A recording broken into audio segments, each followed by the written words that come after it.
kami untuk kita bersama-sama untuk bersekutu dalam Tuhan.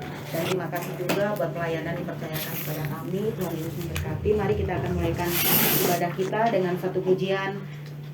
Yesus itu kekuatan dalam kehidupan kita. Hanya Engkau juru selamat.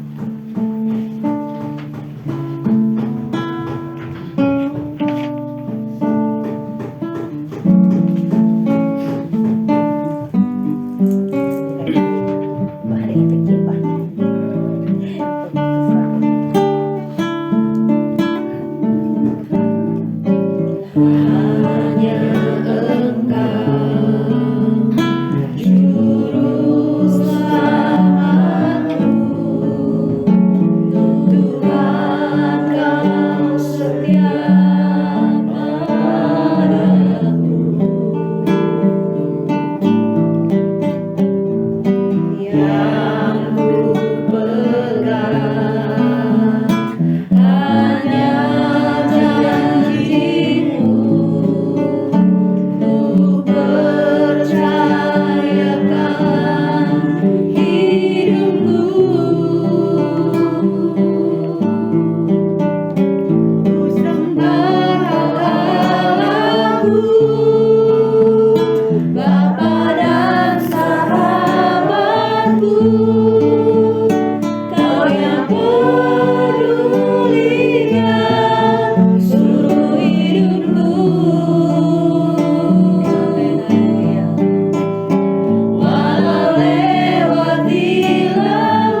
surga, terima kasih ya Tuhan. Kami mengucap syukur untuk sepanjang hari ini ya Bapa, Engkau terus membela menyertai setiap kehidupan kami.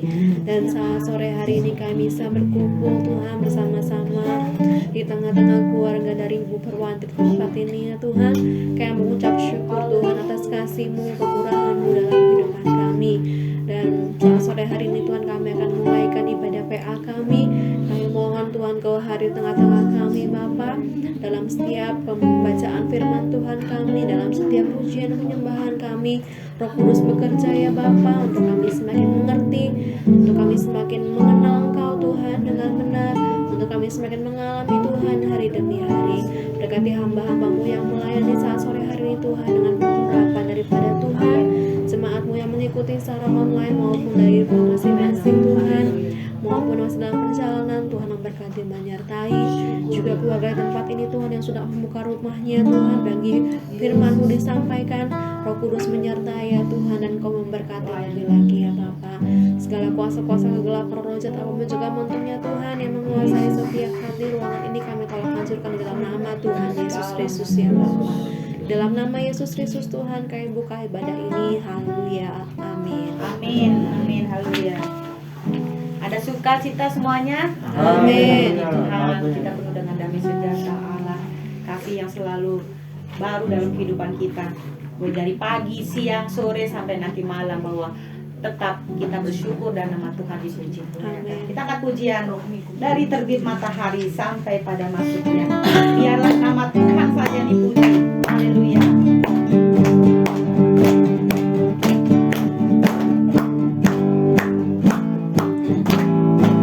Dari terbit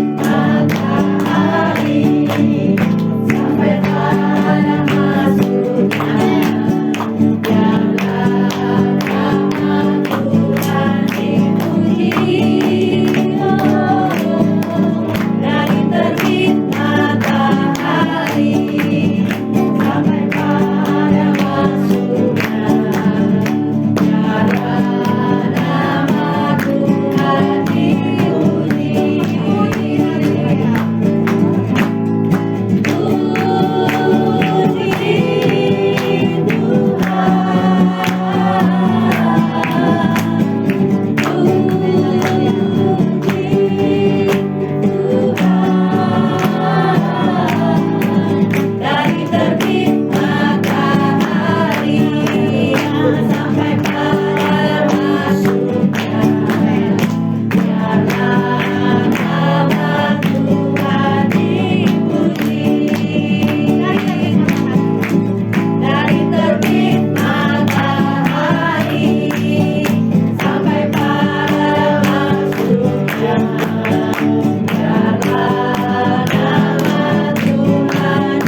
akan diberkati oleh firman Tuhan. Mungkin sore ini kita akan diperbaiki oleh Tuhan, kita dikuatkan oleh Tuhan, dan mungkin kita akan ditegur oleh Tuhan, supaya bagaimana kehidupan kita untuk lebih hari lebih berkenan kepada Tuhan.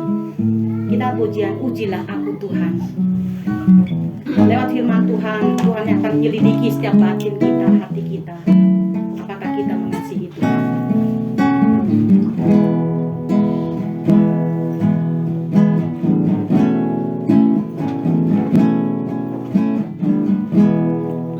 Ujilah aku Tuhan,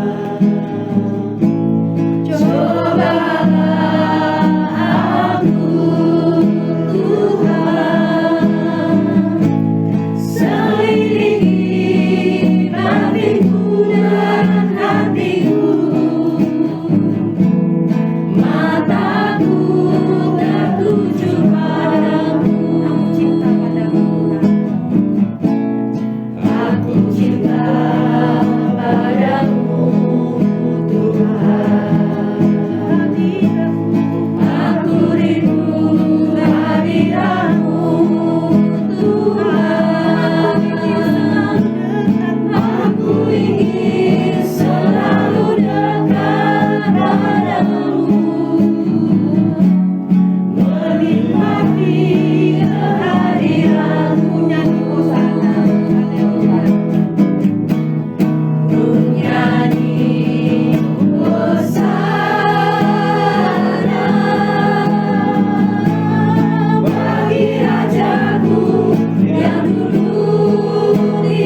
rasa syukur kami karena Tuhan sudah sangat begitu baik dalam hidup kami sehari ini Tuhan menjelang malam ini. Terima kasih Tuhan. Nanti doa firman Tuhan saya berdasarkan kasih Kristus, nanti Mbak Iin saya minta doa untuk firman Tuhan, dan waktu selanjutnya saya serahkan pada Bapak Gembala. Terima kasih Tuhan Yesus. Saat ini Tuhan kami masih berikan kesempatan kepada kami berkumpul beribadah padamu Tuhan dalam PA ini Tuhan. Kami bersyukur kami boleh memuji-muji Engkau Tuhan. Bila setiap pujian yang kami naikkannya Tuhan boleh berkenan kepadamu, menjadi doa yang harum di hadapan-Mu Bapa. Terima kasih Tuhan. Bila saat sebentar kami akan mendengarkan firman-Mu Tuhan, biarlah Tuhan Engkau yang mengoreksi setiap hati kami, menyucikan hati kami, kehidupan kami Tuhan. Kau ampunilah segala dosa salah kami Tuhan. Dan biarlah firman-Mu Tuhan yang disampaikannya Tuhan, boleh Tuhan membawa kami Tuhan, menjadikan kami untuk semakin rendah hati ya Bapa. Tuhan, biarlah kami boleh semakin hari semakin hidup berkenan kepadamu, hidup yang sesuai dengan kehendak-Mu Tuhan. Berikan kami kekuatannya Tuhan, berikan kami kemampuannya Roh Kudus untuk kami dapat mengerti, memahami, bahkan kami boleh Tuhan menjadi pelaku-pelaku firman-Mu Bapa. Terima kasih Tuhan Yesus, Kau urapi hamba-Mu yang akan menyampaikan firman-Mu dengan urapan kuasa Roh Kudus-Mu Tuhan. Hikmat yang dari Engkau Tuhan menyertai hamba-Mu Bapa. Terima kasih Tuhan Yesus, sehingga firman-Mu boleh mendewasakan kami semua Bapa. Kami bersyukur Tuhan. Kami serahkannya Tuhan pemberitaan firman-Mu ini Tuhan dalam tangan kasih-Mu, dan kami serahkannya Tuhan selanjutnya ya Tuhan dalam tangan kuasa-Mu. Di dalam nama Tuhan Yesus Kristus kami berdoa dan ucap syukur. Haleluya. Amin.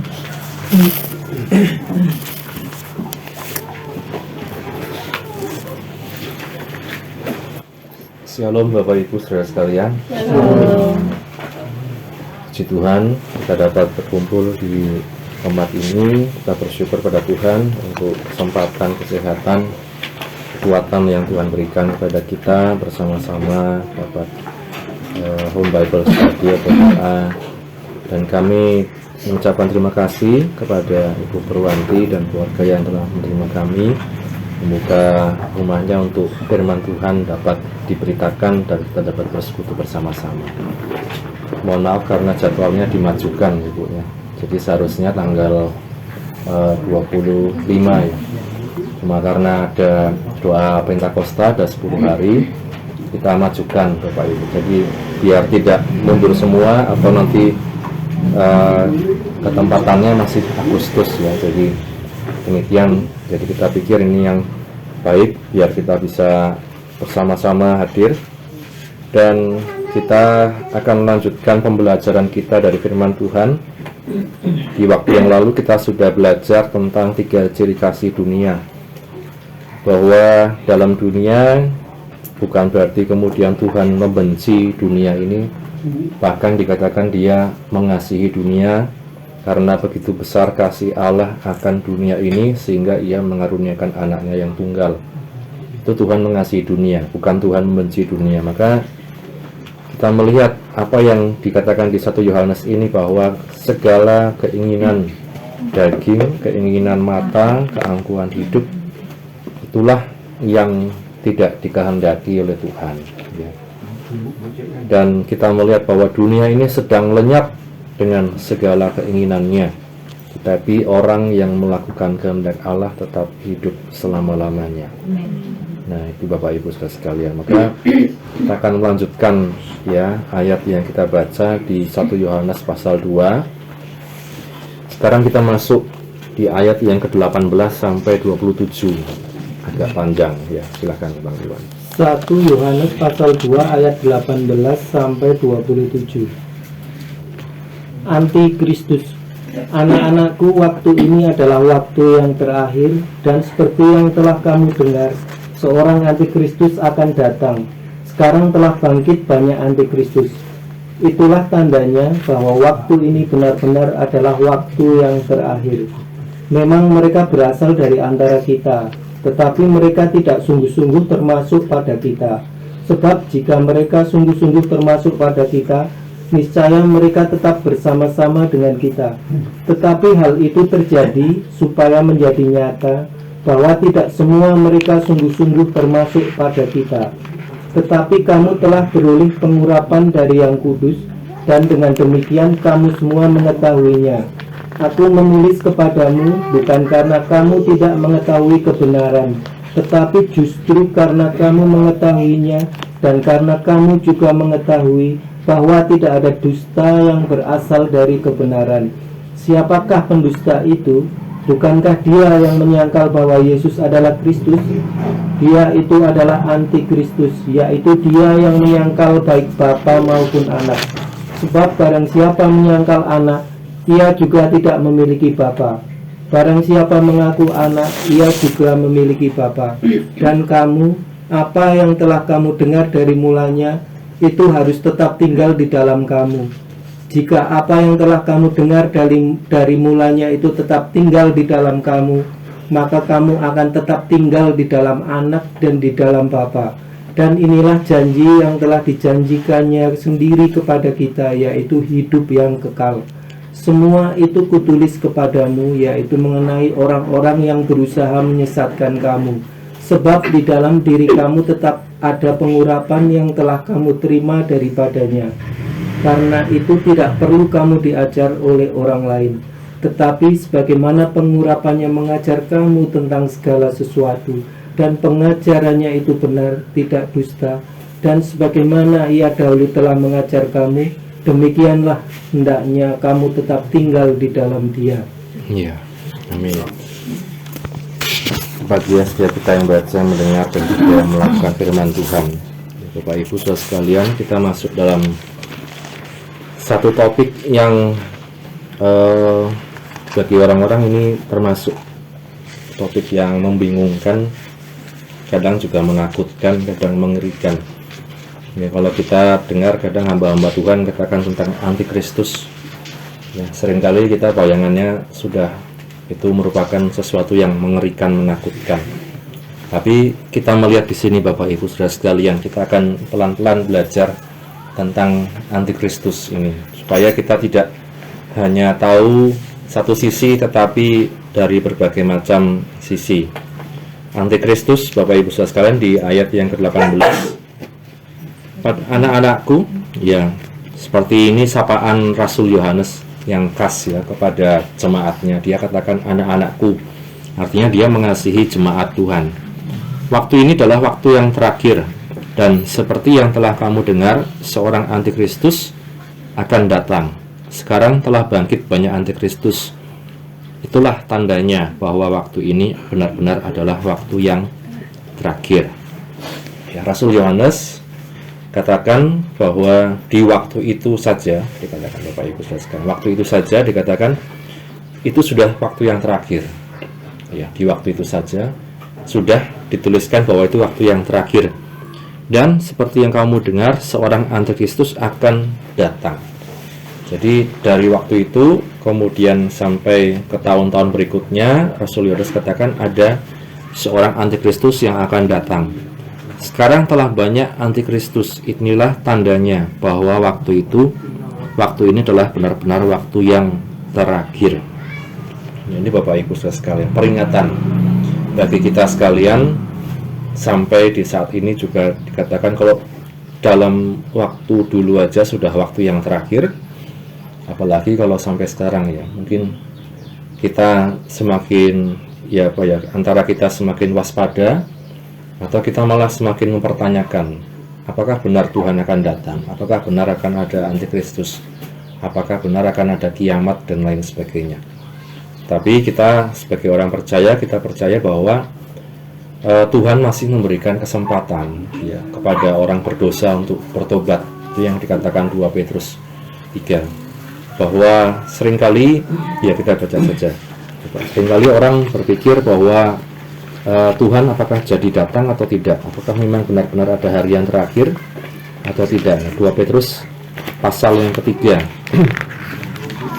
kita melihat apa yang dikatakan firman Tuhan. 2 Petrus pasal yang ketiga, mulai ayat yang ketiga. 2 Petrus pasal 3 ayat 3. Yang terutama harus kamu ketahui ialah bahwa pada hari-hari zaman akhir akan tampil pengecek-pengecek dengan ejekan-ejekannya, yaitu orang-orang yang hidup menuruti hawa nafsunya. Terus Kata mereka, di manakah janji tentang kedatangannya itu? Sebab sejak bapa-bapa leluhur kita meninggal, segala sesuatu tetap seperti semula pada waktu dunia diciptakan. Mereka sengaja tidak mau tahu bahwa oleh firman Allah langit telah ada sejak dahulu, dan juga bumi yang berasal dari air dan oleh air, dan bahwa oleh air itu bumi yang dahulu telah binasa dimusnahkan oleh air bah. Tetapi oleh firman itu juga langit dan bumi yang sekarang terpelihara dari api dan disimpan untuk hari penghakiman dan kebinasaan orang-orang fasik. Akan tetapi saudara-saudaraku yang kekasih, yang satu ini tidak boleh kamu lupakan, yaitu bahwa di hadapan Tuhan satu hari sama seperti 1000 tahun, dan 1000 tahun sama seperti satu hari.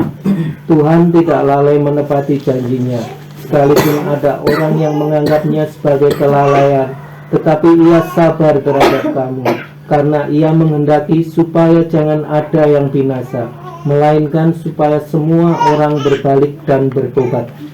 Tetapi hari Tuhan akan tiba seperti pencuri. Pada hari itu langit akan lenyap dengan gemuruh yang dahsyat, dan unsur-unsur dunia akan hangus dalam nyala api, dan bumi dan segala yang ada di atasnya akan hilang lenyap. 11. Jadi jika segala sesuatu ini akan hancur secara demikian, betapa suci dan salehnya kamu harus hidup, yaitu kamu yang menantikan dan mempercepat kedatangan hari Allah.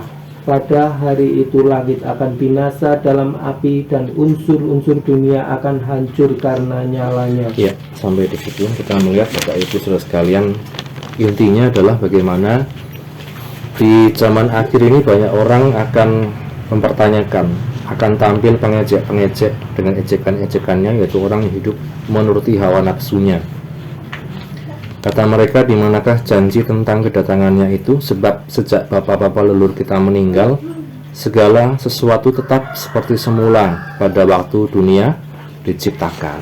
Ya, Bapak Ibu, kita melihat di sini seperti yang dikatakan firman. Kalau kita pikirkan juga Bapak Ibu saudara sekalian, memang segala sesuatu itu terus berputar. Ya, kalau di Matius dikatakan, suatu saat nanti akan terjadi gempa bumi dan peperangan di mana-mana, kemudian terjadi kiamat lah ibaratnya seperti itu. Tetapi kemudian kita melihat terjadi perang dunia pertama. Orang katakan, wah ini sudah kiamat nih. Ternyata hidup kembali normal seperti biasa. Terus kemudian terjadi perang dunia kedua, terus kemudian orang berkata, wah ini berarti sudah mau kiamat. Ternyata masih terus hidup sampai sekarang. Terjadi gempa bumi di Meksiko misalnya yang sangat besar dulu, menelan beberapa jiwa. Terjadi tsunami di Aceh. Terjadi kemudian berbagai macam misalnya tanah bergerak di Palu. Kemudian apa? Nah, kemudian orang tanya, wah ini sudah mau kiamat, ini sudah mau kiamat, ini sudah mau kiamat. Ya, kemudian kita melihat hidup berjalan terus seperti biasa. Maka kemudian tidak heran tampil pengecek-pengecek. Wah katanya beneran Tuhan mau datang. Ternyata hidup cuma berputar terus. Ternyata hidup ya seperti ini saja. Kalau ada nanti ketakutan perang dan lain-lain, nanti setelah perang ya sudah biasa saja. Biasanya seperti itu.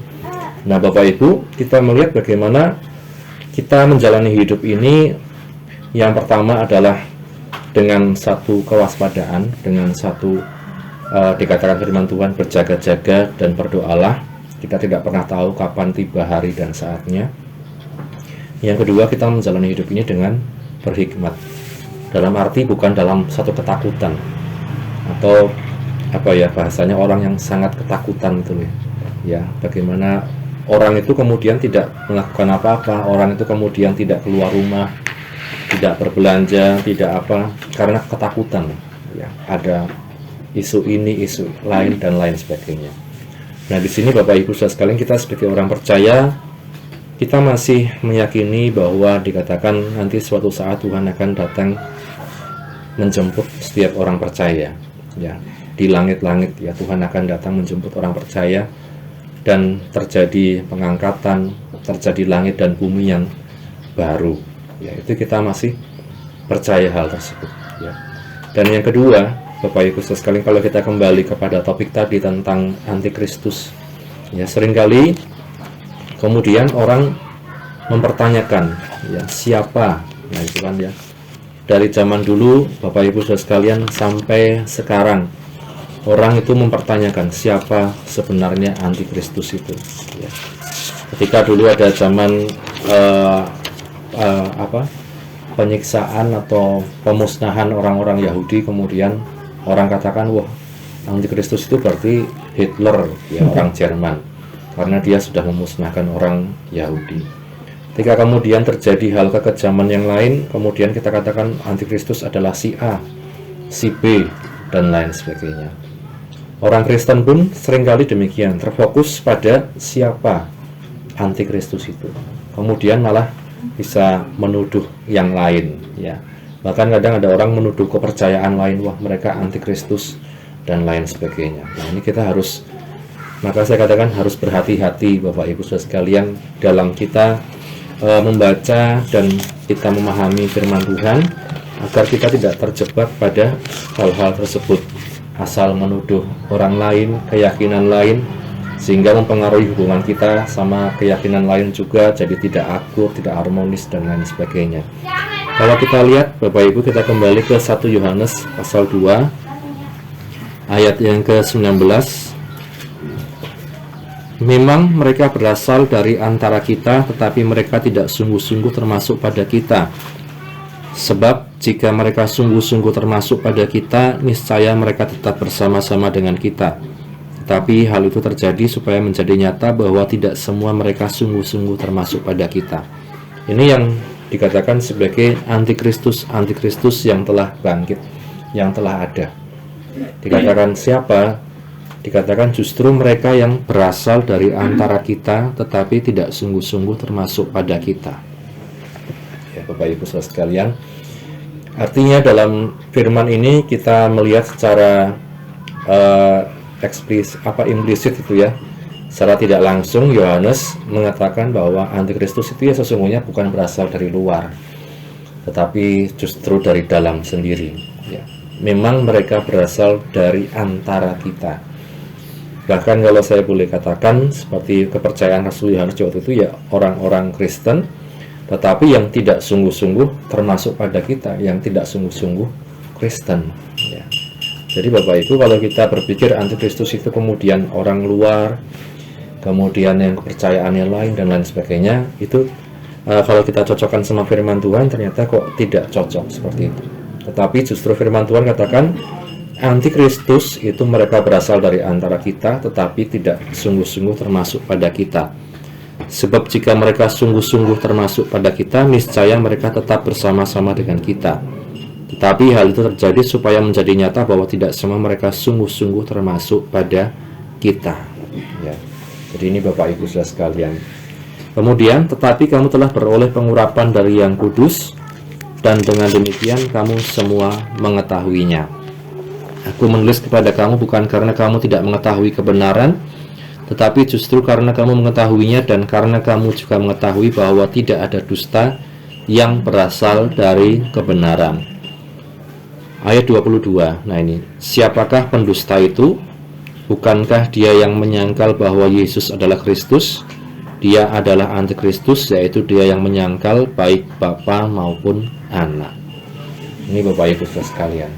Ya, ciri selanjutnya antikristus itu dikatakan yang pertama tadi dari antara kita, tetapi tidak sungguh-sungguh termasuk pada kita.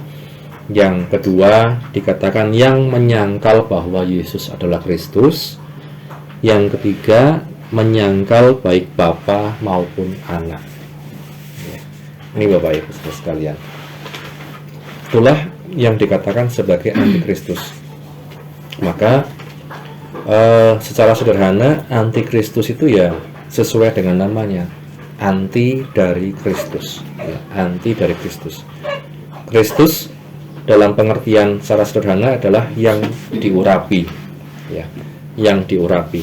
Jadi kita melihat antikristus ini anti dari Kristus yang diurapi. Ya. Cirinya kalau dalam Rasul Yohanes waktu itu, ternyata bahwa ada juga orang-orang Kristen, pengajaran-pengajaran Kristen yang bisa menyangkal bahwa Yesus itu Kristus. Ternyata ada. Ternyata walaupun Kristen tetapi menyangkal ketuhanan Yesus. Menyangkal bahwa Yesus itu diutus oleh Bapa, menyangkal bahwa Yesus itu adalah satu kesatuan dengan Bapa di surga. Ya. Jadi dia mikirnya Yesus itu ya tidak seperti itu. Dia mikirnya Yesus itu ya mungkin pribadi yang lain, ya, berbeda dengan ajaran-ajaran Kristen waktu itu. Nah ini Bapak Ibu. Jadi dari sejak dahulu sesungguhnya antikristus itu sudah ada.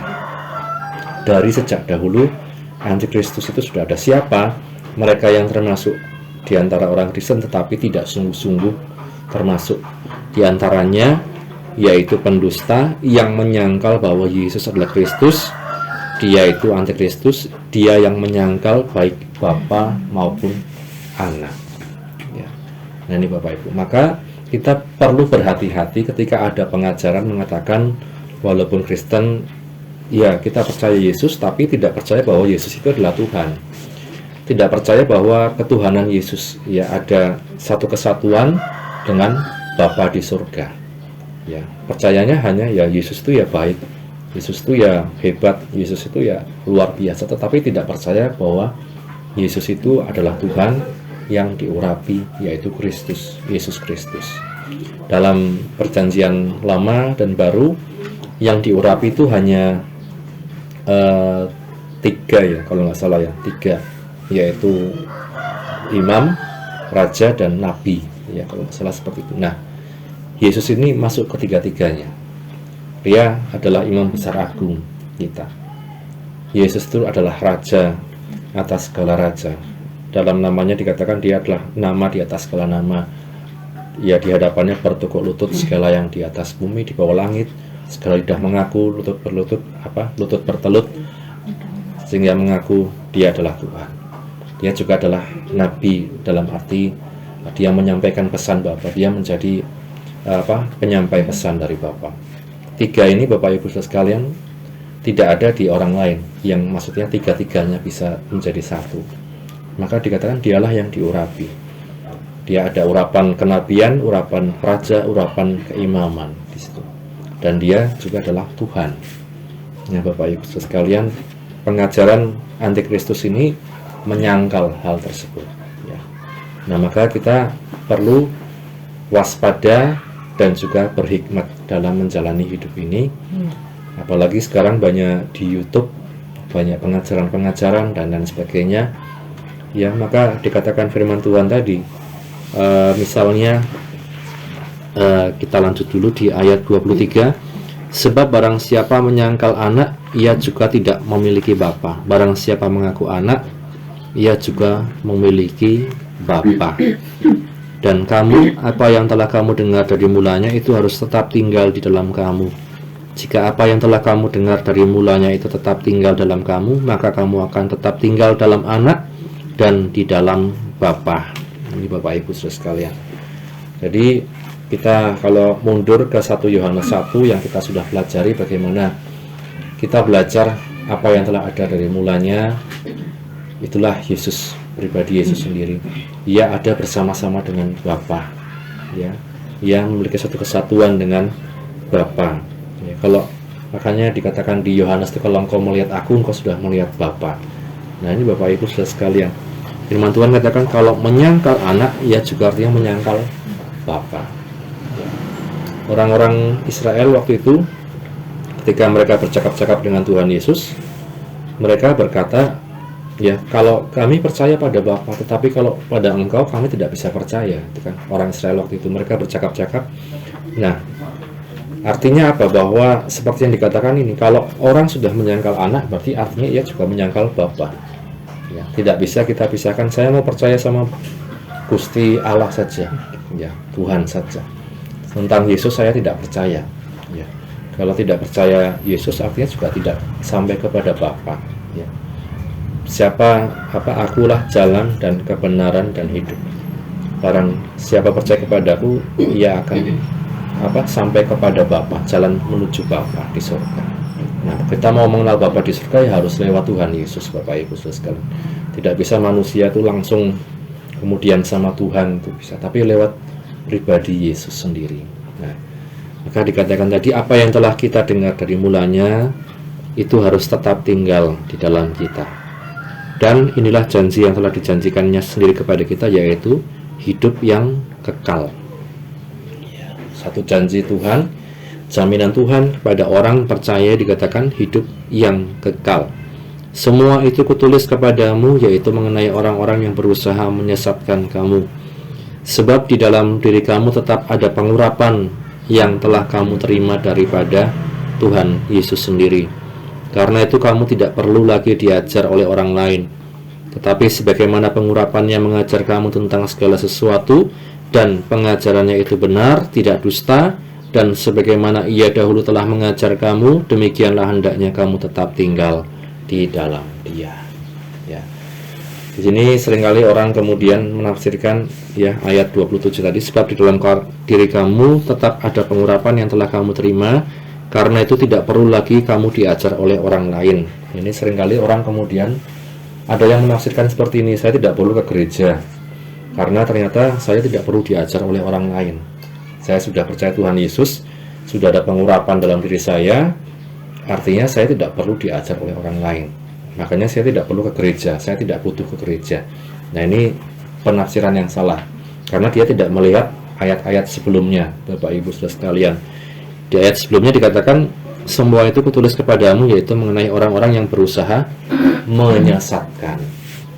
Ya. Kalau kita melihat ada pengajar yang tidak mengajarkan bahwa Yesus adalah Tuhan, bahwa Yesus itu adalah satu kesatuan dengan Bapa di surga, maka secara tidak langsung kita bisa melihat kesamaan dengan yang disebut penyesatan. Nah, maka untuk itu Rasul Yohanes katakan, tetaplah percaya apa yang telah kamu dengar dari semula, jangan percaya para penyesat. Karena itu Yohanes katakan di dalam dirimu ada pengurapan, sehingga kita tidak perlu diajar oleh orang lain, yaitu siapa? Para penyesat.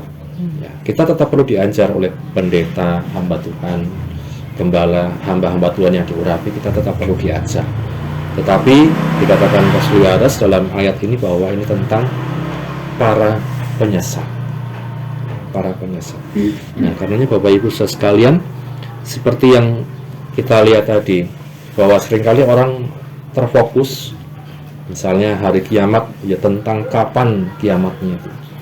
Ya, maka ada seringkali orang bisa jatuh pada satu pemahaman yang keliru, kemudian dia ngitung tahun Tuhan Yesus sampai sekarang berapa tahun, terus dihitung lagi masa kemurahan berapa tahun, terus kemudian dia bisa katakan 2 tahun lagi kiamat. Ya, ditunggu 2 tahun, tidak kiamat. Oh, tadi salah, Tuhan salah ngomong, ya. Tambah 1,5 tahun lagi, ya, akhirnya kiamat, akhirnya tidak jadi lagi. Nah, gitu Bapak Ibu. Apakah ada orang yang percaya? Ternyata ada, Bapak Ibu Saudara sekalian. Maka dari dulu sampai sekarang ada kelompok-kelompok seperti itu. Mereka waktu mau harinya mereka puasa bareng-bareng di satu tempat, misalnya di GPGH itu ya, di gereja, bareng-bareng, tutup pagar, kunci, kemudian apa? Dikunci pintunya semua, menanti kiamat.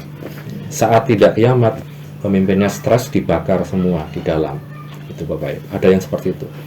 Dan itu menyesatkan, membuat orang itu ternyata tidak menemukan jalan yang benar. Akhirnya mereka mengkiamatkan diri mereka sendiri. Bapak Ibu Saudara, makanya perlu hati-hati sekali.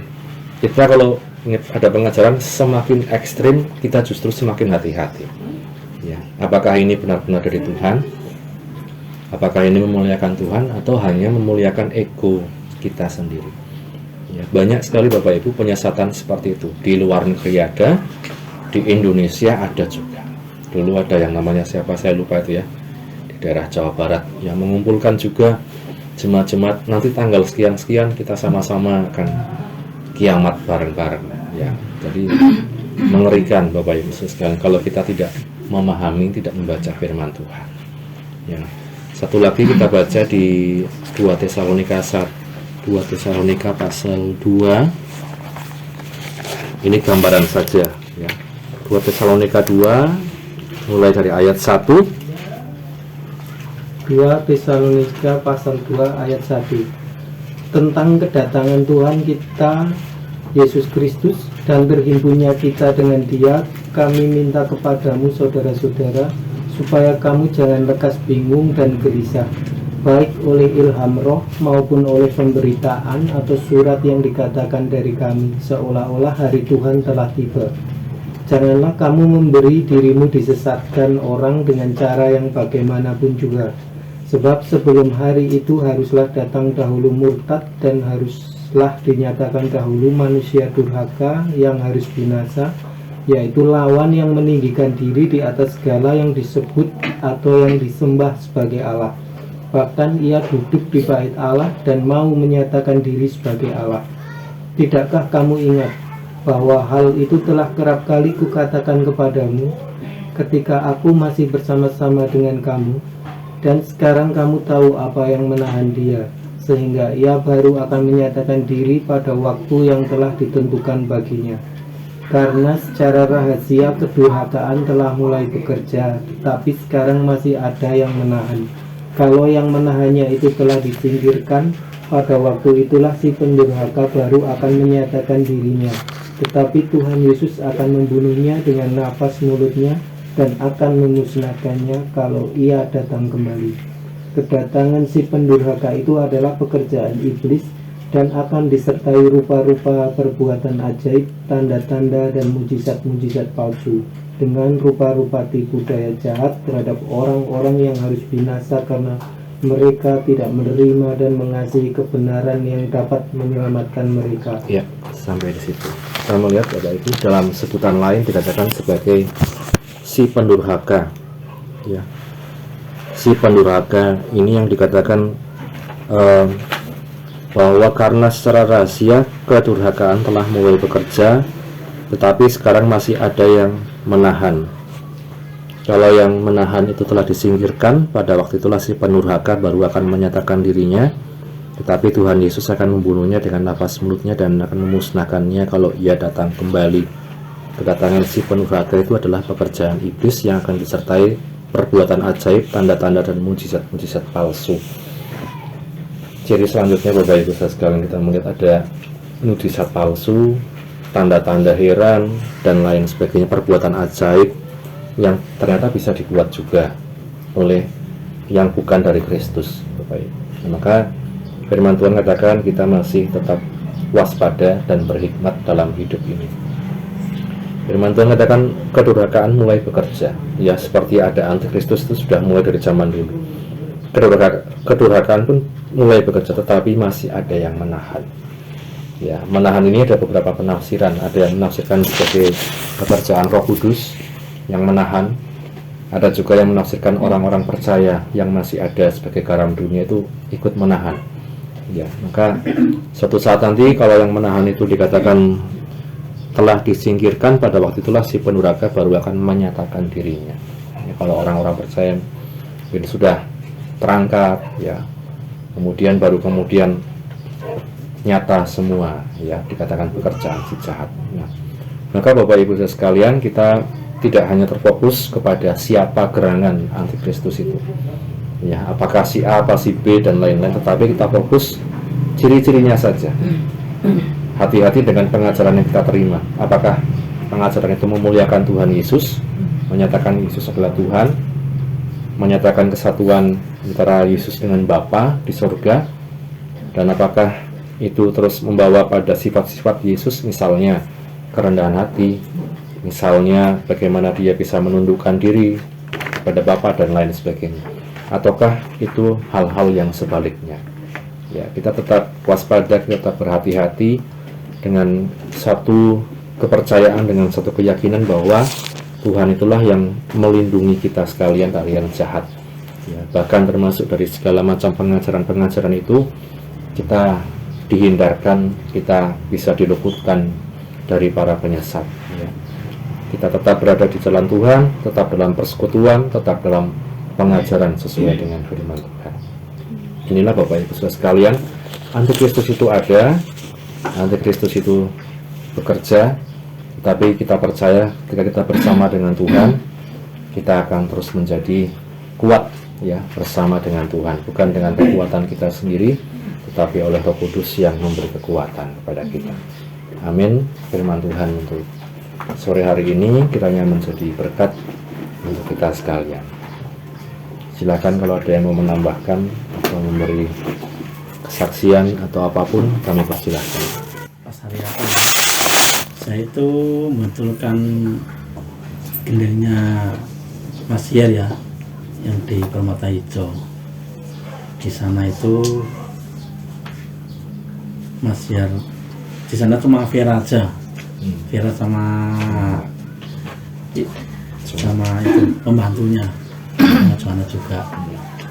Nah, sama Mas Yer suruh betulin talang itu ngampet gitu loh. Saya tuh ke sana, tapi di sana tuh nggak ada tangga, lalu saya pinjam tangganya, tapi tangganya kecil. Di belakang itu ada selokan, ya lumayan dalam lah, mungkin sekitar 1 meteran dari tanah itu. Nah, saya taruh situ tangga, saya naik, udah kedak nih, waduh. Saya turun lagi, kan. Tapi kalau saya nggak naik, nggak selesai kerjaannya. Saya nekat karena tak naik lagi.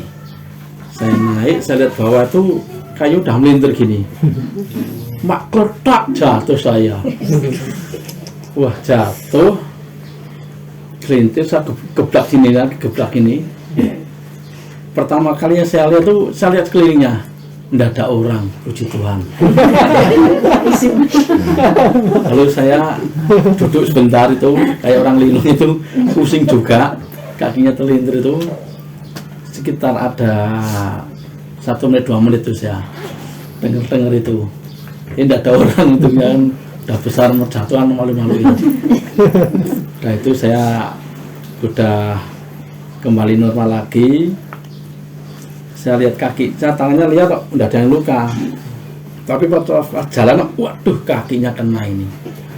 Jalan tuh sakit banget itu, kayak kelinwak, klek gitu kan. Nah, saya tak kuatkan kan, dari sembuh dulu. Selesaikan kerjaan baru sakit lagi, tidak apa-apa. Saya cari tangga lagi. Mbak Vera ada tangga lagi enggak? Lah ada Mas kok. Tanya putus. Wah, kok putus gimana? Ya saya dikit Mas putus itu. Ya Mas enggak apa-apa. Enggak apa-apa sih, enggak apa-apa. Saya cari lagi, ada tangga, untungnya ada tangga. Saya selesaikan. Ya, puji Tuhan apa saya ngomongnya itu sakitnya tuh enggak begitu sakit. Saya selesaikan semua sampai Mas Yerbu datang itu, masuk tambah yang itu lagi ya, oh ya kan jadi nyeramen itu. Saya tak selesaikan itu juga.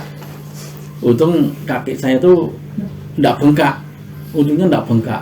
Tapi sakit banget itu tidak bengkak. Tak kirain, tidak apa-apa lah. Saya selesaikan semua, jam 1 siang selesai. Saya pamitan sampai rumah.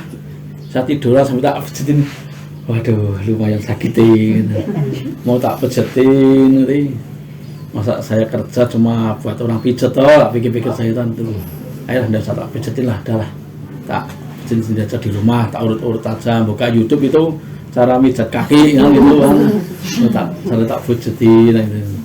Ya puji Tuhan sampai sekarang udah normal lagi, dan enggak sakit lagi.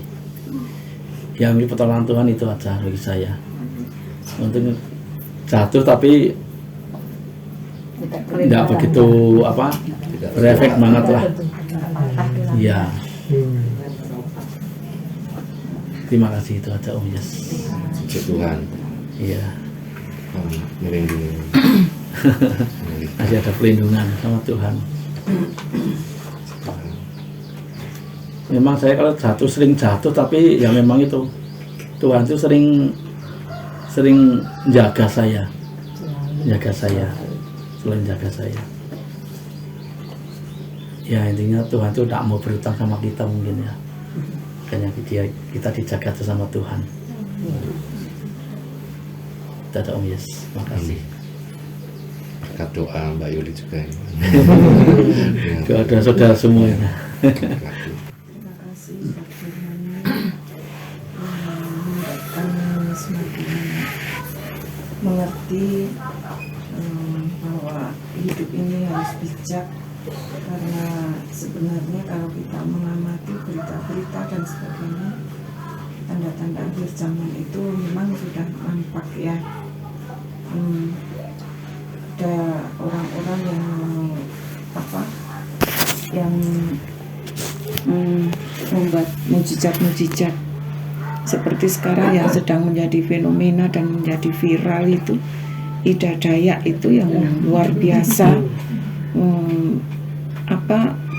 Tangan yang bengkok sejak lahir itu pun bisa diluruskan. Apa ini juga termasuk mujizat-mujizat itu atau bagaimana? Ya, terima kasih. Terima kasih Bunda. Kalau secara medis pun mungkin bingung Bunda, karena Iya. kok bisa seperti itu.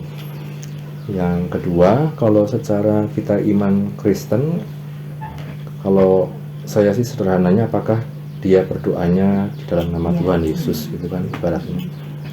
Kalau bukan, ya bisa jadi ada kemungkinan seperti dulu di zaman orang Israel mau keluar dari Mesir pun, para ahli Mesir bisa membuat keajaiban dalam tahapan terbatas.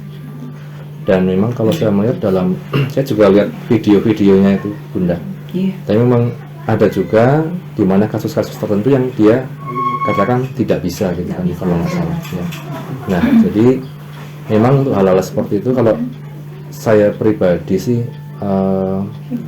menghindari ibaratnya, tidak terus ya. Kalau kita secara iman Kristen, kalau saya sederhananya sih, kalau bisa kita atas nama Tuhan Yesus saja berdoanya, kan itu lebih ibaratnya lebih aman ya, dan lebih kalau saya katakan lebih sesuai dengan firman Tuhan. Seperti itu Bunda. Terima kasih. Iya. Iya, saya menambahkan sedikit nih ya. Ini cerita nyata ini. Jadi itu memang menurut saya itu memang ilmu gelap ya maksudnya. Jadi saya punya pembantu di rumah itu, dia jatuh dari tangga. Jadi dia jatuh dari atas, kemudian dia jatuh, terus tangannya tuh remuk. Jadi ketika dia pingsan, terus tangannya tuh remuk, tulang tuh remuk gitu ya. Lalu dia pergi, di sana tuh memang ya kuat ya dayaknya ya. Jadi dia datang sama bibi yang pijet itu, disiram air panas. Diam disiram air panas gitu. Ini mbak saya sendiri yang cerita ya. Terus dikasih doa apa gitu. Terakhir dikasih minyak bintang itu ceritanya diambil dari bintang-bintang dengan doanya, dan itu bisa menyatukan kembali tulang-tulang yang remuk. Nah, setelah disiram air panas itu dibalut, nanti setiap hari selama 30 hari itu 1 bulan itu ya. Kemudian pelan-pelan dia akan menyambung. Nah, kemudian setelah dari sana dia pulang ke rumah saya. Cik, saya jatuh katanya. Nah, terus sama tante saya nggak percaya gitu. Nggak mungkin gitu. Kayak kita bawa ronsen itu ternyata dia benar-benar bisa menyatu, tapi memang ada tidak pas gitu, tidak langsung segini, cuma dia bengkok, tapi dia bisa bergerak, bisa kerja, bisa nyapu, bisa memasak dan sebagainya gitu. Kemudian ada juga pengalaman itu disantet ya. Kelemahannya adalah nanti ketika beliau mau dipanggil Tuhan gitu ya, kalau tidak ada pelepasan itu akan sulit. Itu yang udah disembuhin atau yang sudah disembuhin? Yang disembuhin itu yang kita. Walaupun karena mereka Muslim, jadi mereka memang berdoa secara Muslim, tapi ada kesulitan tertentu begitu. Iya. Memang ya memang itu ada nyata sih, minyak itu emang dijual, minyak itu, dan emang hebat, memang luar biasa gitu. Cuma bagi kita yang percaya lebih baik kita di dalam nama Tuhan Yesus Kristus. Mau boleh.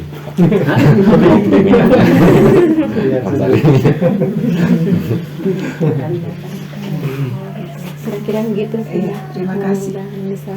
Sebenarnya di sini juga ada, bukan Ibu Ida Dayak, tetapi Wonokasian itu. Iya, ulang itu ya. ulang. Sangkal putung. Sangkal putung. Iya. Tetapi itu kadang tidak bisa menyatu. Kadang tidak bisa menyatu, dan kalau dibawa ke dokter itu harus dibedah, dibetulin lagi.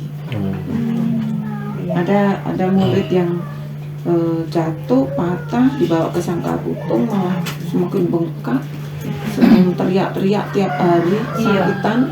Akhirnya disarankan dari sekolah itu, ayo dibawa ke Purwokerto, akhirnya dibawa ke sana. Itu harus dibedah lagi, ternyata tidak menyatu.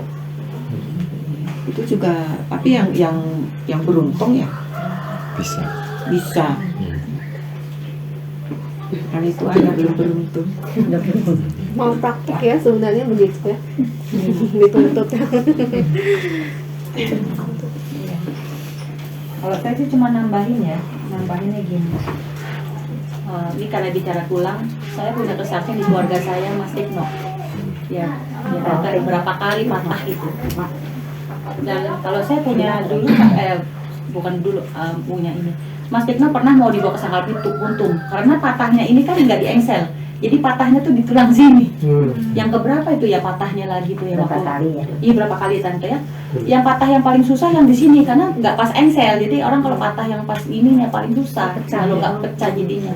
Mau dibawa ke sangkal putung, terus saya pernah bilang gini, yang di dalam Yesus Kristus nggak akan bisa, gitu loh. Dia nggak mau bekerja. Mas Tikno maunya ke tempat kayak gitu, nggak mau dioperasi di Purwokerto itu. Mana namanya ya? Purwokerto ortopedi ya? Ortopedi. Itulah, mau ke situ. Nah di situ Mas Tikno tetap pengen ke situ. Saya bilang gini, nggak bisa, itu tuh tetap kuasa kegelapan. Maaf lah, kalau saya tetap punya prinsip itu kuasa kegelapan gitu ya. Oke, di luar Yesus itu bagi saya itu bukan. Terserah orang mau punya begitu, tapi kalau saya punya iman bahwa kalau apapun itu yang di luar Yesus, di luar kuasa Tuhan Yesus, dalam iman Yesus itu tetap bukan berasal dari Tuhan, bukan berasal dari Bapa. Akhirnya Mas Tikno pernah mau itu dibawa ke sangkal, tetap tuh waktu itu dibawa ke sangkal putung kalau salah, teriak-teriak. Malam-malam itu udah itu kan harus nginep itu berapa hari nginep. Itu waktu didatangin sama orang yang nyembuhin lah, itulah bapak kayak ya gitu ya. Nah itu teriak-teriak itu katanya kayak ditarik tulang itu tuh kayak dipaksa gitu loh. Akhirnya nggak kuat kan, bawalah akhirnya ke Purwokerto. Ya tetap ya harus dibedah, buka itu dibuka, dibelek itu ya dioperasi dan itu pun berapa kali ya, itu karena patahnya di situ dan harus dipasang kayak apa itu kayak oke dimasukin itu. Mas itu tuh udah sering sekali tuh patah di berapa tulang itu berapa kali. Iya. Nah ini bahwa kalau kita anak-anak Tuhan, bahwa tadi Bapak Gembala bilang bahwa di luar Tuhan kita tetap di dalam iman Tuhan Yesus. Sakit apapun di dalam nama Tuhan Yesus. Kita memang akhir zaman ini banyak penyesatan. Saya ingat suatu di Wonosobo pernah saya ikut ya, mungkin Bapak Ibu ada yang tahu bahwa saya pernah diajak bahkan dari anak Tuhan sendiri yang ngajak gitu. Waktu itu Bapak Gembala masih bersama dengan kita ya. Di situ saya ikut, tapi saya ragu gitu loh. Bapak Gembala sih pernah bilang gini, ya udah coba dilihat itu ajaran apa. Iya om sih gitu. Saya ikut beberapa kali. Di situ ada baptis ulang. Di situ dia memakai ayat yang siapa ya? Naaman apa ya yang diselamkan itu. Jadi semua orang harus dibaptis selang gitu, diulang. Siapa yang udah pun harus diulang gitu. Dan saya pun tetap beriman bahwa tidak, bahwa Yesus mati hanya satu kali untuk orang berdosa, dan baptisan kita itu maknanya adalah bahwa kita ikut kematian Tuhan, kita ikut dalam ininya Tuhan ya, kematian Tuhan, dan kita dibangkitkan dengan kemuliaan Tuhan. Itu iman saya. Saya tetap nggak mau ikut. Nah, suatu hari rombongan ini tetap pergi ke suatu tempat untuk baptis ulang. Dan saya tidak ikut. Saya bilang saya nggak mau. Saya ngomong Bapak Gembala, jangan, iya nggak Om, saya ikut Om. Saya dengar berapa jam kemudian, malamnya apa ya, terjun kan satu mobil. Mungkin Bapak Ibu udah tahu lah, semua masuk ke jurang itu. Dan puji Tuhan saya tidak ada di situ, karena saya tidak mau ikut di situ. Itu pengajaran termasuk kita hati-hati lah.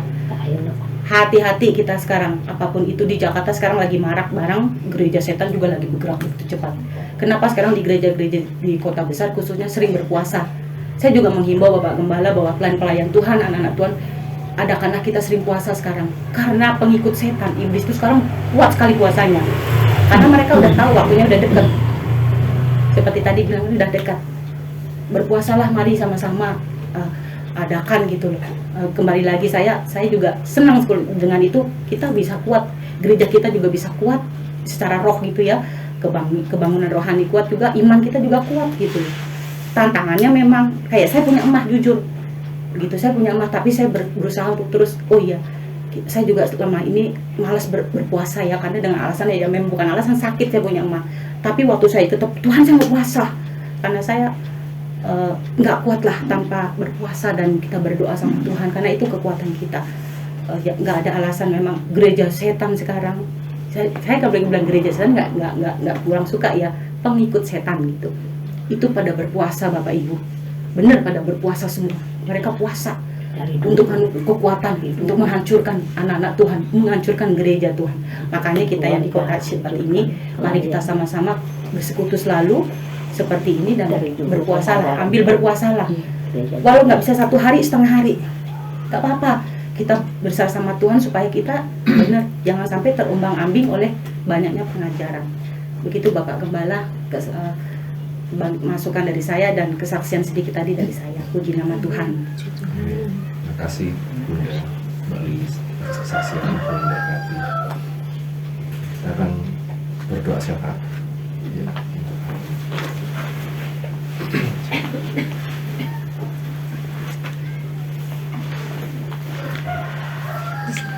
Bapak Ibu mungkin mau ada yang didoakan? Ada pergumulan yang mau didoakan mungkin? Paman. Oh, pamannya. Pamannya ya. Masih dulu sama Pak Ibu Iwan? Iya, terus. Iya. Mungkin ada yang lain mau dibantu doa. Di sini juga saya minta bantu doa. Saya minta bantu doa. Gimana? Carikan menantu dong. Iya, nanti kami Siap, mau. siap. Nggak apa-apa, itu juga termasuk. Iya. Itu juga seperti kemarin firman Tuhan Bapak Gembala yang jodoh. Ya kan Tuhan yang telah menyediakan.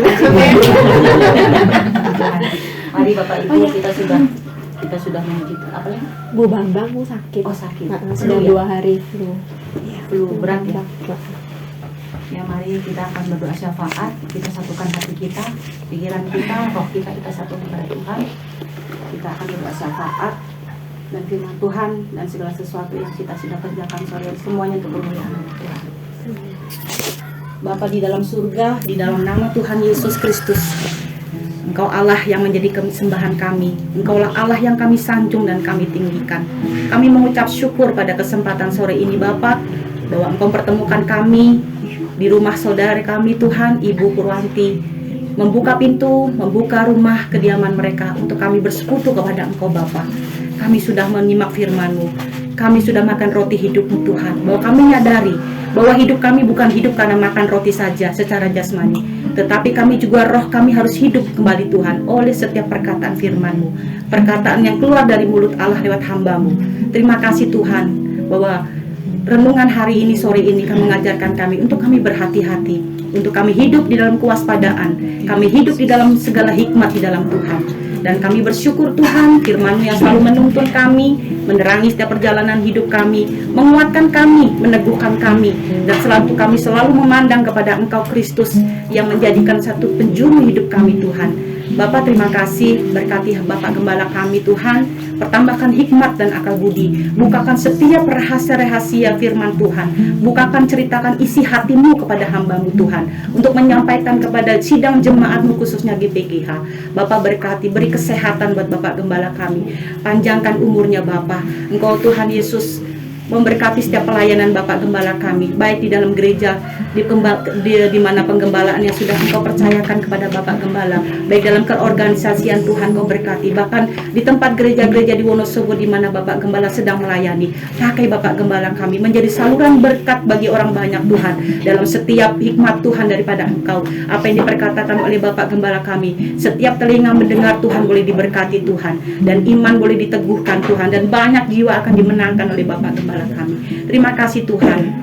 Kami juga mendoakan bagi Ibu Gembala kami, Tuhan, dalam mendampingi Bapak Gembala, berikan kekuatan, kesabaran, hikmat, dan senantiasa boleh menjadi penasehat di samping suami Tuhan. Dan dalam penggembalaan Ibu Gembala kami Tuhan, memberikan satu pergumulan banyak Tuhan, Engkau yang akan menjawabnya Tuhan. Engkau yang melihat kerinduan kedua hamba-Mu ini Bapa. Engkau tahu setiap isi hati mereka, visi misi mereka dalam pelayanan penggembalaan ini Bapa. Kami percaya Tuhan, Engkau akan pakai kedua hamba-Mu ini menjadi Tuhan sedang menjalankan amanat agung visi misi-Mu Bapa di tempat penggembalaan ini Bapa, dan bagi di tempat-tempat lain Tuhan, dan mulai menjadi saluran berkat Bapa. Ibu penasihat juga Tuhan, Tuhan memberkati Tuhan, memberikan kesehatan ekstra, memperpanjang umur Tuhan, memberikan awet muda, memberikan senantiasa menjadi pendoa Tuhan bagi sidang penggembalaan GPGH Bapa. Berkati dan boleh Tuhan senantiasa boleh bersama-sama dengan anak, cucu, mantu, dan keluarga besar beliau Bapa. Terima kasih Tuhan Yesus, dan Tuhan menjawab setiap pergumulan doa dari Ibu penasehat. Apa yang menjadi kerinduan hati beliau, Tuhan tahu, Tuhan akan mendengar dan menjawabnya. Terima kasih Bapa, Engkau memberkati juga Tuhan, khusus Tuhan pada sore hari ini, pergumulan doa setiap jemaat-Mu bagi Ibu Tarigan Tuhan, kerinduannya Tuhan untuk anak putra-putra beliau Tuhan. Tuhan, Ibu Tarigan rindu mempunyai Tuhan menantu untuk anak-anaknya Tuhan yang sudah siap dan sudah dewasa Tuhan. Tuhan tolong Tuhan, berikan yang sepadan Tuhan, pertemukan dengan waktu Tuhan, dan sabarkan hati Ibu Tarigan Tuhan untuk melihat Tuhan pasangan bagi putra beliau Tuhan. Tuhan memberkati, dan berkatilah seluruh pekerjaan, kuliah dan studi apapun dalam kehidupan putra-putra beliau. Tuhan berkati, Pak Tarigan juga berkati, beri kesehatan selalu Tuhan, dan kiranya pada waktu yang tepat bisa bersama-sama dengan Ibu Tarigan beribadah kembali bersama-sama dengan kami juga. Berkati juga Tuhan bagi Bang Iwan, Tuhan memberkati, berikan Bang Iwan juga kesehatan dalam mengurus pamannya Tuhan, berikan kesabaran, berikan kemampuan juga buat Bang Iwan untuk tetap merawat pamannya dengan penuh dengan kasih. Terima kasih juga Tuhan, memberikan kesembuhan juga Tuhan, agar pamannya bisa sembuh Tuhan, pemulihan, dan setiap makanan, minuman, obat yang diminum menjadi sarana kesehatan pemulihan bagi paman Bang Iwan. Kami juga berdoa Bapa bagi Ibu Bambang yang saat ini tidak bersama dengan kami karena Tuhan kesehatan Tuhan, karena gangguan Tuhan dalam kesehatan Tuhan, apapun yang sedang dialami dan sedang dirasakan kelemahan tubuh Ibu Bambang, pada sore hari ini kami bersama berdoa, segala sakit penyakit, flu, batuk, pilek, apapun demam Tuhan, kami perintahkan keluar dari tubuh Ibu Bambang di dalam nama Yesus. Tuhan, kami usir dan kami tolak, dan setiap saudara-saudari kami juga Agus Tuhan, Tuhan tolong Tuhan, beri kekuatan iman buat saudari kami Agus Tuhan, agar saudara Agus kami tetap bersuka cita, tetap teguh dalam Tuhan, tetap percaya mujizat, tetap percaya kedaulatan Tuhan, kehendak Tuhan yang jadi. Juga saudara-saudara kami juga Tuhan, Oma juga Tuhan dalam masih pemulihan Tuhan, dan Ibu Bambang yang juga merawatnya Tuhan, berikan Tuhan kesehatan pemulihan bagi Oma juga Tuhan, dan juga saudara-saudari kami yang kami tidak bisa sebutkan satu persatu yang sedang mengalami kelemahan tubuh, sakit penyakit Tuhan. Pada sore hari ini kami percaya dengan iman bersekutu kami bersama-sama dalam Engkau Tuhan, di dalam nama-Mu, oleh bilut-bilut-Mu mereka semua yang sakit disembuhkan, yang lemah dikuatkan, yang susah dihiburkan, yang kekurangan Tuhan berkati cukupkan, yang dalam banyak pergumulan beban berat dalam Tuhan hidup beban mereka, berikan kelegaan Tuhan, berikan jawaban ke jalan keluar bagi mereka yang sedang beban memikirkan perkara-perkara anak-anak mereka Tuhan, maupun kuliah, dalam rumah tangga, kehidupan anak-anak, pergaulan anak-anak mereka yang mungkin membuat resah hati anak orang-orang, setiap orang tua daripada hati kami. Tuhan, tolong berikan kami kesabaran, tetap kami mendoakan anak-anak kami tetap hidup dalam takut akan Tuhan. Dan mereka yang sedang kuliah, Tuhan cukupkan dalam kebutuhan mereka. Di luar kota, baik di Wonosobo, Tuhan berkati semuanya. Di dalam rumah tangga setiap anak-anak Tuhan, keluarga anak Tuhan GPGH, Tuhan memberkati, melawat Tuhan dalam kehidupan setiap rumah tangga keluarga anak jemaat Gunung Hermon Tuhan. Terima kasih Bapa, dan kami juga berdoa Bapa bagi setiap pekerjaan Tuhan di gereja kami, baik itu di umum, baik di sekolah minggu, di kaum remaja, di Tuhan Yesus PA seperti ini, home Bible study Tuhan, dari rumah ke rumah Tuhan, juga ibadah-ibadah lainnya Bapa, dalam doa Jumat, puasa semua Tuhan, doa penyembahan Sabtu Tuhan, gerakkanlah setiap kami semua anak-anak Tuhan, berikan roh kerajinan bagi anak-anak-Mu yang malas Tuhan, ingatkan mereka Tuhan bahwa mereka butuh Engkau Tuhan, mereka perlu Engkau Tuhan, mereka tetap harus datang kepada Engkau mereka untuk datang kepadamu, untuk bersyukur, beribadah kepadamu. Terima kasih Tuhan Yesus. Kami juga berdoa Bapa dalam setiap kehidupan jemaat-Mu di tempat kami Tuhan GPGH, biarlah kami semua tetap semangat, penuh gairah rohani kami Tuhan, dan kami tetap semangat beribadah melayani Engkau Tuhan. Tuhan, terima kasih. Kami juga mendoakan bangsa negara kami Indonesia, Tuhan memberkati Bapak Presiden, Wakil dan seluruh Menteri Kabinet Bapak yang membantu pekerjaan beliau-beliau Tuhan, juga Tuhan orang-orang yang kuat di negara kami, penguasa-penguasa di negara kami Tuhan, juga orang-orang yang menjaga Tuhan keamanan negara kami dari Sabang sampai Merauke, baik itu angkatan darat, laut, udara Tuhan, berikan mereka semua hati yang takut akan Engkau, hati yang bertobat kepada Engkau, hati yang tidak rakus akan uang, jauhkan hati mereka yang selalu ingin korupsi Tuhan, yang ingin menyengsarakan, ingin egois dalam diri mereka sendiri Tuhan. Karuniakan roh pertobatan bagi para penguasa-penguasa kami, dan biarlah Tuhan banyak para pembesar-pembesar negara kami, orang yang bertobat dan berjumpa kepada Kristus sebagai penyelamat hidup mereka. Terima kasih Tuhan, berkati bangsa negara kami Indonesia, di mana tidak lama lagi Tuhan akan pemilihan presiden Bapak tahun depan.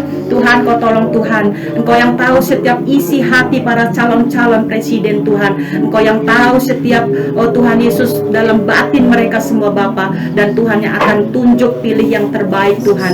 Engkau yang akan memilih mereka yang mengasihi rakyat Indonesia, mengasihi bangsa ini, membawa bangsa negara ini ke depannya lebih baik, lebih maju, lebih sejahtera lagi.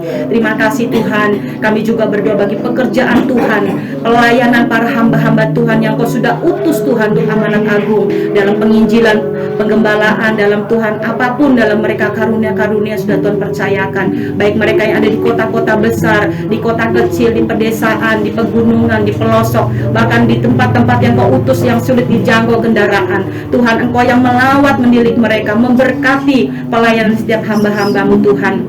Kami bersama mendoakan khusus bagi para hamba-hamba Tuhan yang sedang mengalami intimidasi, mengalami aniaya, mengalami hal-hal yang tidak menyenangkan mereka dalam pelayanan. Gereja-gereja yang ditutup, gereja-gereja yang dirusak, bahkan tidak sedikit dibakar. Banyak teman-teman seiman kami, saudara-saudara kami tidak bisa beribadah kepada Engkau karena perizinan yang sulit Tuhan. Tuhan, Kau tolong berikan mereka pertolongan-Mu Tuhan, agar mereka boleh Tuhan Yesus melihat bahwa kemuliaan-Mu dinyatakan, pertolongan-Mu dinyatakan bagi setiap hamba-hamba-Mu. Terima kasih Bapa. Kami juga mendoakan para calon-calon hamba Tuhan yang sedang digembleng di tempat-tempat sekolah Alkitab Tuhan. Berkati mereka agar mereka diperlengkapi dari tempat yang maha tinggi, untuk mereka diutus dimanapun mereka berada, mereka menjadi berkat di ladang-ladang-Mu Tuhan. Terima kasih Tuhan Yesus. Kami juga berdoa bagi teman-teman kami seiman kami dimanapun berada Bapa. Engkau yang tilik dan lawat mereka satu persatu, agar kami kuat di dalam satu tubuh Kristus Tuhan, dalam susunan tubuh Kristus, dan kami tetap saling menguatkan, mendoakan di dalam doa kami bersama-sama kepada Engkau. Terima kasih Tuhan, dan biarlah sore hari ini firman-Mu menguatkan kami, agar kami tetap tinggal terus di dalam Engkau Tuhan, di dalam ketaatan dan kesetiaan kami kepadamu ya Allah Tuhan dan Juru Selamat kami. Dan kami semua yang hadir pada sore hari ini Tuhan, Engkau tahu setiap pergumulan kami, Engkau tahu hati kami, Engkau tahu setiap cita-cita kami, Engkau tahu setiap apa yang kami butuhkan, perlukan Tuhan. Kami percaya Engkau sudah mendengar dan Engkau sudah menjawabnya. Terima kasih Bapa, dan Tuhan memberkati seisi rumah ini Bapa, Bapak Ibu dari Tuhan, dari Ibu Purwanti, Bapak orang tua Bu Purwanti, Tuhan memberkati semuanya, keluarga Wiwit juga Tuhan berkati, Bu Purwanti juga Tuhan berkati, apapun jadi pekerjaan mereka semua Tuhan memberkati, dan segala sesuatu yang mereka perbuat pada sore hari Engkau membalasnya berlipat kali ganda. Terima kasih Tuhan, dan bila mana nanti kami akan kembali ke rumah kami masing-masing, kami mungkin ada yang jalan kaki, kami naik kendaraan jauh dekat kami, sertai perjalanan kami sampai di rumah dengan selamat, tidak kurang satu apapun. Dan teman-teman kami yang mengikuti secara online juga Tuhan memberkati dengan berkat yang sama, dan kiranya ampuni kami akan segala kesalahan, kekurangan, kelemahan kami, seperti kami juga mengampuni orang yang bersalah kepada kami. Terima kasih Bapa, segala hormat, pujian, syukur hanya bagimu Tuhan, dan teman-teman kami yang tidak bisa hadir pada sore hari ini Tuhan, dan pada saatnya nanti akan berjumpa kami pada kesempatan-kesempatan ibadah yang lain lagi bersama-sama kami untuk bersekutu kepadamu. Terima kasih Tuhan untuk sore hari ini, untuk persekutuan Home Bible Study di tempat ini. Tuhan, kami bersyukur dan kami berterima kasih buat kesempatan yang Tuhan masih beri buat kami. Segala hormat dan pujian dan syukur hanya bagimu Bapa. Di dalam nama Tuhan Yesus Kristus, Engkaulah Allah kami, Bapa kami, Engkau adalah juru selamat kami, Engkaulah satu-satunya mempelai pria surga kami yang begitu sangat mengasihi kami. Haleluya, amin. Tuhan memberkati engkau dan melindungi engkau. Amin. Tuhan menyerahkan engkau dengan wajah dan memberi engkau kasih karunia. Amin. Tuhan mengadakan wajah kepadamu dan Amin. memberi engkau damai sejahtera. Amin. Tuhan kami menikah di dalam nama Tuhan Yesus Kristus.